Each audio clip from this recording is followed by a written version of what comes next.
सोचिए आप पूरा जिंदगी सरकारी नौकरी करते हैं और रिटायरमेंट के बाद आप एक सपना देखते हैं कि ये पेंशन और रिटायरमेंट है, इस पैसा से मेरा बुढ़ापा अच्छा बीतेगा। लेकिन उसी दौरान अगर आपके अकाउंट से 16 लाख रुपया गायब हो जाए और आपको भनक तक नहीं लगे तो आपके ऊपर क्या बीतेगा। एक कहानी है लोतीराम मास्टर जी का, जो कि उत्तर प्रदेश के बुलंदशहर के पास में एक छोटे से गांव से बिलोंग करते हैं।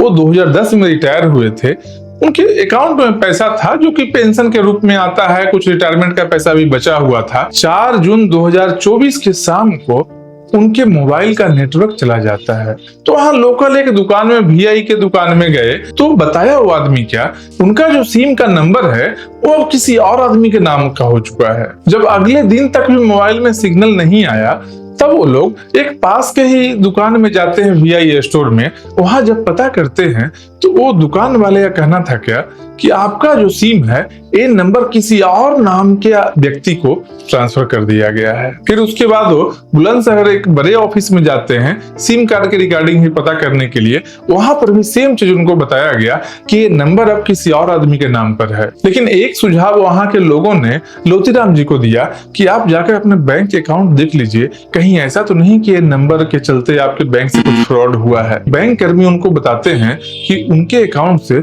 16 लाख रुपया से ज्यादा गायब कर दिया गया है और मास्टर जी के पैरों तले जमीन खिसक जाती है। पूरे जिंदगी का वो कमाई था उनका। जब और आगे पता करते हैं कि पैसा कैसे निकाला गया तो एक चेक के माध्यम से निकाला गया था वो पैसा।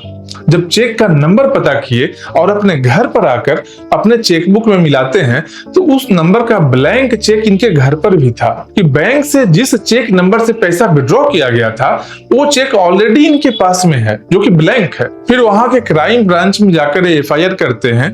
जब और इन्वेस्टिगेशन होता है इस केस में तो पता चलता है क्या कि इनके चेक को क्लोन किया गया है, मतलब डुप्लीकेट उस सीरीज का चेक बनवाया गया है। इनके नंबर को किसी और आदमी के नाम पर ट्रांसफर किया गया है और इस चेक से दिल्ली के बैंक के ब्रांच से पैसा किसी और अकाउंट में ट्रांसफर कर लिया गया था। कुछ पैसा यूपीआई के थ्रू भी ट्रांसफर किया गया था। जो भी पुलिसकर्मी थे इनका हमेशा साथ देते हैं और सबके सब सातिर चोर को पकड़ते हैं, सबको जेल भेजते हैं। वहां पैसा भी इनका रिकवर किया जाता है। लगभग 80,000 या 60,000 कुछ पैसा अभी बाकी है, वो भी रिकवर हो जाएगा, प्रोसेस में ही है।